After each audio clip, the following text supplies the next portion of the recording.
Paper 76. The Second Garden. When Adam elected to leave the first garden to the Nodites unopposed, he and his followers could not go west, for the Edenites had no boat suitable for such a marine adventure. They could not go north. The northern Nodites were already on the march toward Eden. They feared to go south. The hills of that region were infested with hostile tribes. The only way open was to the east, and so they journeyed eastward toward the then pleasant regions between the Tigris and Euphrates rivers. And many of those who were left behind later journeyed eastward to join the Adamites in their new valley home. Cain and Sansa were born before the Adamic caravan had reached its destination between the rivers in Mesopotamia. Laata, the mother of Sansa, perished at the birth of her daughter. Eve suffered much but survived, owing to superior strength.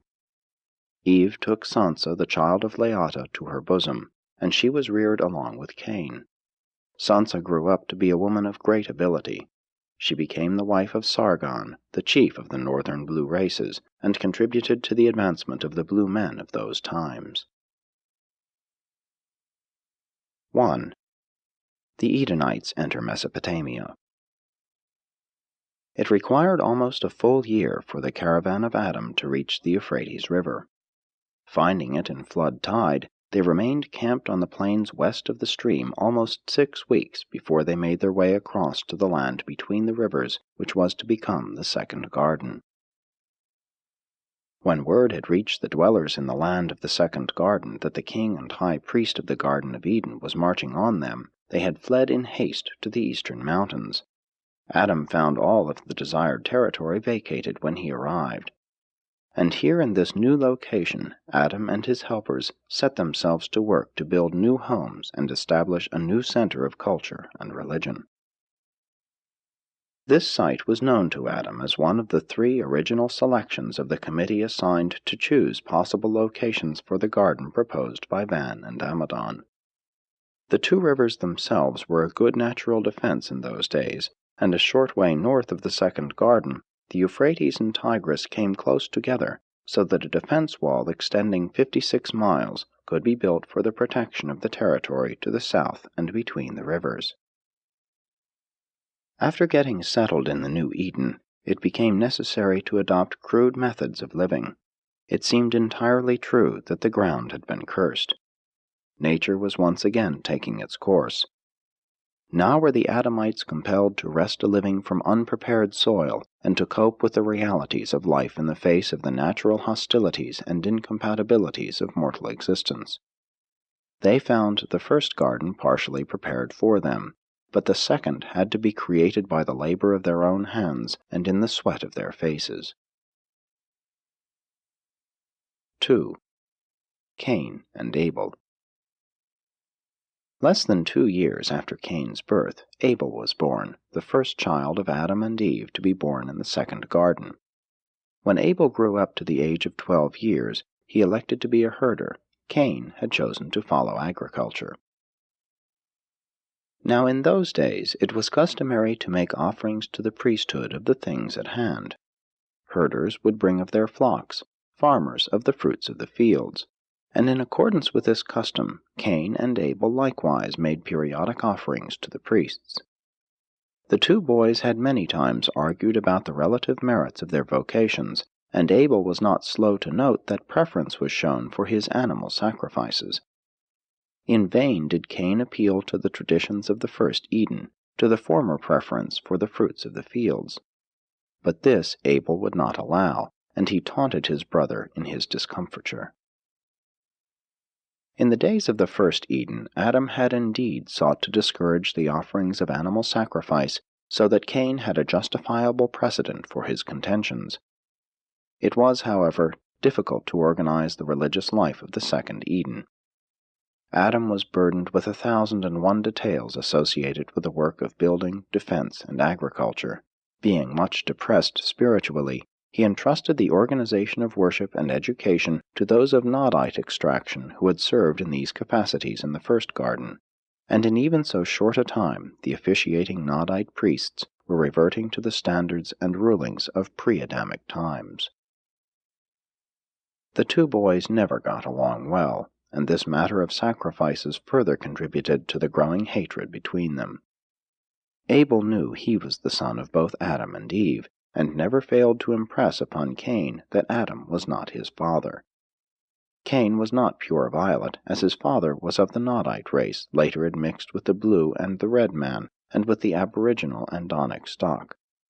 And all of this, with Cain's natural bellicose inheritance, caused him to nourish an ever-increasing hatred for his younger brother. The boys were respectively 18 and 20 years of age when the tension between them was finally resolved one day, when Abel's taunts so infuriated his bellicose brother that Cain turned upon him in wrath and slew him. The observation of Abel's conduct establishes the value of environment and education as factors in character development. Abel had an ideal inheritance, and heredity lies at the bottom of all character, but the influence of an inferior environment virtually neutralized this magnificent inheritance. Abel, especially during his younger years, was greatly influenced by his unfavorable surroundings. He would have become an entirely different person had he lived to be 25 or 30. His superb inheritance would then have shown itself. While a good environment cannot contribute much toward really overcoming the character handicaps of a base heredity, a bad environment can very effectively spoil an excellent inheritance, at least during the younger years of life. Good social environment and proper education are indispensable soil and atmosphere for getting the most out of a good inheritance. The death of Abel became known to his parents when his dogs brought the flocks home without their master. To Adam and Eve, Cain was fast becoming the grim reminder of their folly, and they encouraged him in his decision to leave the garden. Cain's life in Mesopotamia had not been exactly happy, since he was in such a peculiar way symbolic of the default. It was not that his associates were unkind to him, but he had not been unaware of their subconscious resentment of his presence. But Cain knew that, since he bore no tribal mark, he would be killed by the first neighboring tribesman who might chance to meet him. Fear and some remorse led him to repent. Cain had never been indwelt by an adjuster, had always been defiant of the family discipline and disdainful of his father's religion. But he now went to Eve, his mother, and asked for spiritual help and guidance, and when he honestly sought divine assistance, an adjuster indwelt him. And this adjuster, dwelling within and looking out, gave Cain a distinct advantage of superiority, which classed him with the greatly feared tribe of Adam. And so Cain departed for the land of Nod, east of the second Eden. He became a great leader among one group of his father's people, and did, to a certain degree, fulfill the predictions of Mesopotamia, for he did promote peace between this division of the Nodites and the Adamites throughout his lifetime. Cain married Ramona, his distant cousin, and their first son, Enoch, became the head of the Elamite Nodites, and for hundreds of years the Elamites and the Adamites continued to be at peace. 3. Life in Mesopotamia. As time passed in the second garden, the consequences of default became increasingly apparent. Adam and Eve greatly missed their former home of beauty and tranquility, as well as their children who had been deported to Urantia. It was indeed pathetic to observe this magnificent couple reduced to the status of the common flesh of the realm, but they bore their diminished estate with grace and fortitude. Adam wisely spent most of the time training his children and their associates in civil administration, educational methods, and religious devotions. Had it not been for this foresight, pandemonium would have broken loose upon his death. As it was, the death of Adam made little difference in the conduct of the affairs of his people. But long before Adam and Eve passed away, they recognized that their children and followers had gradually learned to forget the days of their glory in Eden. And it was better for the majority of their followers that they did forget the grandeur of Eden. They were not so likely to experience undue dissatisfaction with their less fortunate environment. The civil rulers of the Adamites were derived hereditarily from the sons of the first garden. Adam's first son, Adamson, Adam ben Adam, founded a secondary center of the violet race to the north of the second Eden. Adam's second son, Eve's son, became a masterly leader and administrator. He was the great helper of his father. Eve's son lived not quite so long as Adam, and his eldest son, Jansad, became the successor of Adam as the head of the Adamite tribes. The religious rulers or priesthood originated with Seth, the eldest surviving son of Adam and Eve, born in the second garden. He was born 129 years after Adam's arrival on Urantia. Seth became absorbed in the work of improving the spiritual status of his father's people, becoming the head of the new priesthood of the second garden. His son Enos founded the new order of worship, and his grandson Canaan instituted the foreign missionary service to the surrounding tribes near and far. The Sethite priesthood was a threefold undertaking, embracing religion, health, and education.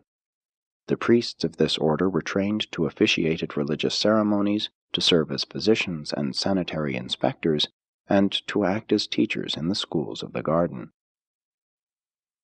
Adam's caravan had carried the seeds and bulbs of hundreds of plants and cereals of the first garden with them to the land between the rivers. They also had brought along extensive herds and some of all the domesticated animals. Because of this, they possessed great advantages over the surrounding tribes. They enjoyed many of the benefits of the previous culture of the original garden. Up to the time of leaving the first garden, Adam and his family had always subsisted on fruits, cereals, and nuts. On the way to Mesopotamia, they had, for the first time, partaken of herbs and vegetables. The eating of meat was early introduced into the second garden, but Adam and Eve never partook of flesh as a part of their regular diet. Neither did Adam's son nor Eve's son, nor the other children of the first generation of the first garden become flesh-eaters. The Adamites greatly excelled the surrounding peoples in cultural achievement and intellectual development. They produced the third alphabet, and otherwise laid the foundations for much that was the forerunner of modern art, science, and literature. Here in the lands between the Tigris and Euphrates, they maintained the arts of writing, metalworking, pottery-making, and weaving, and produced a type of architecture that was not excelled in thousands of years. The home life of the Violet peoples was, for their day and age, ideal. Children were subjected to courses of training in agriculture, craftsmanship, and animal husbandry, or else were educated to perform the threefold duty of a Sethite, to be priest, physician, and teacher. And when thinking of the Sethite priesthood, do not confuse those high-minded and noble teachers of health and religion, those true educators, with the debased and commercial priesthoods of the later tribes and surrounding nations. Their religious concepts of deity and the universe were advanced and more or less accurate. Their health provisions were, for their time, excellent, and their methods of education have never since been surpassed. 4. The Violet Race. Adam and Eve were the founders of the violet race of men, the ninth human race to appear on Urantia. Adam and his offspring had blue eyes, and the violet peoples were characterized by fair complexions and light hair color, yellow, red, and brown. Eve did not suffer pain in childbirth, neither did the early evolutionary races. Only the mixed races produced by the union of evolutionary man with the Nodites and later with the Adamites suffered the severe pangs of childbirth. Adam and Eve, like their brethren on Jerusalem, were energized by dual nutrition, subsisting on both food and light, supplemented by certain superphysical energies unrevealed on Urantia. Their Urantia offspring did not inherit the parental endowment of energy intake and light circulation. They had a single circulation, the human type of blood sustenance. They were designedly mortal, though long-lived, albeit longevity gravitated toward the human norm with each succeeding generation. Adam and Eve and their first generation of children did not use the flesh of animals for food. They subsisted wholly upon the fruits of the trees. After the first generation, all of the descendants of Adam began to partake of dairy products, but many of them continued to follow a non-flesh diet. Many of the southern tribes with whom they later united were also non-flesh eaters. Later on, most of these vegetarian tribes migrated to the east and survived as now admixed in the peoples of India. Both the physical and spiritual visions of Adam and Eve were far superior to those of the present-day peoples. Their special senses were much more acute, and they were able to see the Midwayers and the angelic hosts, the Melchizedeks and the fallen Prince Caligastia, who several times came to confer with his noble successor. They retained the ability to see these celestial beings for over 100 years after the default. These special senses were not so acutely present in their children, and tended to diminish with each succeeding generation. The Adamic children were usually adjuster indwelt, since they all possessed undoubted survival capacity. These superior offspring were not so subject to fear as the children of evolution. So much of fear persists in the present-day races of Urantia because your ancestors received so little of Adam's life plasm, owing to the early miscarriage of the plans for racial uplift. The body cells of the material sons and their progeny are far more resistant to disease than are those of the evolutionary beings indigenous to the planet. The body cells of the native races are akin to the living disease-producing microscopic and ultramicroscopic organisms of the realm. These facts explain why the Urantia peoples must do so much by way of scientific effort to withstand so many physical disorders. You would be far more disease-resistant if your races carried more of the Adamic life. After becoming established in the second garden on the Euphrates, Adam elected to leave behind as much of his life plasm as possible to benefit the world after his death. Accordingly, Eve was made the head of a commission of 12 on race improvement, and before Adam died this commission had selected 1,682 of the highest type of women on Urantia, and these women were impregnated with the Adamic life plasm. Their children all grew up to maturity except 112, so that the world in this way was benefited by the addition of 1,570 superior men and women. Though these candidate mothers were selected from all the surrounding tribes and represented most of the races on Earth, the majority were chosen from the highest strains of the Nodites, and they constituted the early beginnings of the mighty Andite race. These children were born and reared in the tribal surroundings of their respective mothers. 5. Death of Adam and Eve. Not long after the establishment of the second Eden, Adam and Eve were duly informed that their repentance was acceptable, and that, while they were doomed to suffer the fate of the mortals of their world, they should certainly become eligible for admission to the ranks of the sleeping survivors of Urantia. They fully believed this gospel of resurrection and rehabilitation which the Melchizedeks so touchingly proclaimed to them. Their transgression had been an error of judgment, and not the sin of conscious and deliberate rebellion. Adam and Eve did not, as citizens of Jerusalem, have thought adjusters, nor were they adjuster indwelt when they functioned on Urantia in the first garden. But shortly after their reduction to mortal status, they became conscious of a new presence within them, and awakened to the realization that human status, coupled with sincere repentance, had made it possible for adjusters to indwell them. It was this knowledge of being adjuster indwelt that greatly heartened Adam and Eve throughout the remainder of their lives. They knew that they had failed as material sons of Satania, but they also knew that the paradise career was still open to them as ascending sons of the universe. Adam knew about the dispensational resurrection which occurred simultaneously with his arrival on the planet, and he believed that he and his companion would probably be repersonalized in connection with the advent of the next order of sonship.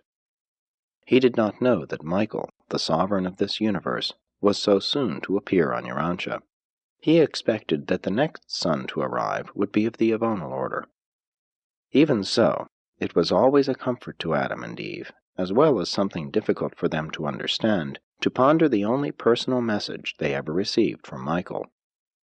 This message, among other expressions of friendship and comfort, said, I have given consideration to the circumstances of your default. I have remembered the desire of your hearts ever to be loyal to my Father's will, and you will be called from the embrace of mortal slumber when I come to Urantia, if the subordinate sons of my realm do not send for you before that time. And this was a great mystery to Adam and Eve. They could comprehend the veiled promise of a possible special resurrection in this message, and such a possibility greatly cheered them, but they could not grasp the meaning of the intimation that they might rest until the time of a resurrection associated with Michael's personal appearance on Urantia. And so the Edenic pair always proclaimed that a Son of God would sometime come, and they communicated to their loved ones the belief, at least the longing hope, that the world of their blunders and sorrows might possibly be the realm whereon the ruler of this universe would elect to function as the Paradise Bestowal Son. It seemed too good to be true, but Adam did entertain the thought that strife-torn Urantia might, after all, turn out to be the most fortunate world in the system of Satania, the envied planet of all Nebadon. Adam lived for 530 years. He died of what might be termed old age. His physical mechanism simply wore out. The process of disintegration gradually gained on the process of repair, and the inevitable end came. Eve had died 19 years previously of a weakened heart. They were both buried in the center of the temple of divine service which had been built in accordance with their plans soon after the wall of the colony had been completed. And this was the origin of the practice of burying noted and pious men and women under the floors of the places of worship. The supermaterial government of Urantia, under the direction of the Melchizedeks, continued, but direct physical contact with the evolutionary races had been severed. From the distant days of the arrival of the corporeal staff of the planetary prince, down through the times of Van and Amadon to the arrival of Adam and Eve, physical representatives of the universe government had been stationed on the planet. But with the Adamic default, this regime, extending over a period of more than 450,000 years, came to an end. In the spiritual spheres, angelic helpers continued to struggle in conjunction with the thought adjusters, both working heroically for the salvage of the individual, but no comprehensive plan for far-reaching world welfare was promulgated to the mortals of Earth until the arrival of Makaventa Melchizedek in the times of Abraham, who, with the power, patience, and authority of a Son of God, did lay the foundations for the further uplift and spiritual rehabilitation of unfortunate Urantia. Misfortune has not, however, been the sole lot of Urantia. This planet has also been the most fortunate in the local universe of Nebadon. Urantians should count it all gain if the blunders of their ancestors and the mistakes of their early world rulers so plunged the planet into such a hopeless state of confusion, all the more confounded by evil and sin, that this very background of darkness should so appeal to Michael of Nebadon that he selected this world as the arena wherein to reveal the loving personality of the Father in heaven. It is not that Urantia needed a Creator Son to set its tangled affairs in order. It is rather that the evil and sin on Urantia afforded the Creator Son a more striking background against which to reveal the matchless love, mercy, and patience of the Paradise Father. 6. Survival of Adam and Eve. Adam and Eve went to their mortal rest with strong faith in the promises made to them by the Melchizedeks that they would sometime awake from the sleep of death to resume life on the mansion worlds, worlds all so familiar to them in the days preceding their mission in the material flesh of the violet race on Urantia. They did not long rest in the oblivion of the unconscious sleep of the mortals of the realm. On the third day after Adam's death, the second following his reverent burial, the orders of Lanaforge, sustained by the acting Most High of Edentia and concurred in by the Union of Days on Salvington, acting for Michael, were placed in Gabriel's hands, directing the special roll call of the distinguished survivors of the Adamic default on Urantia. And in accordance with this mandate of special resurrection, number 26 of the Urantia series, Adam and Eve were repersonalized and reassembled in the resurrection halls of the mansion worlds of Satania, together with 1,316 of their associates in the experience of the first garden. Many other loyal souls had already been translated at the time of Adam's arrival, which was attended by a dispensational adjudication of both the sleeping survivors and of the living qualified ascenders. Adam and Eve quickly passed through the worlds of progressive ascension until they attained citizenship on Jerusalem, once again to be residents of the planet of their origin, but this time as members of a different order of universe personalities. They left Jerusalem as permanent citizens, sons of God. They returned as ascendant citizens, sons of man. They were immediately attached to the Urantia service on the system capital, later being assigned membership among the 24 counselors who constitute the present advisory control body of Urantia. And thus ends the story of the planetary Adam and Eve of Urantia, a story of trial, tragedy, and triumph, at least personal triumph for your well-meaning but deluded material son and daughter, and undoubtedly, in the end, a story of ultimate triumph for their world and its rebellion-tossed and evil-harassed inhabitants. When all is summed up, Adam and Eve made a mighty contribution to the speedy civilization and accelerated biologic progress of the human race. They left a great culture on Earth, but it was not possible for such an advanced civilization to survive in the face of the early dilution and eventual submergence of the Adamic inheritance. It is the people who make a civilization. Civilization does not make the people. Presented by Salonia, the seraphic voice in the garden.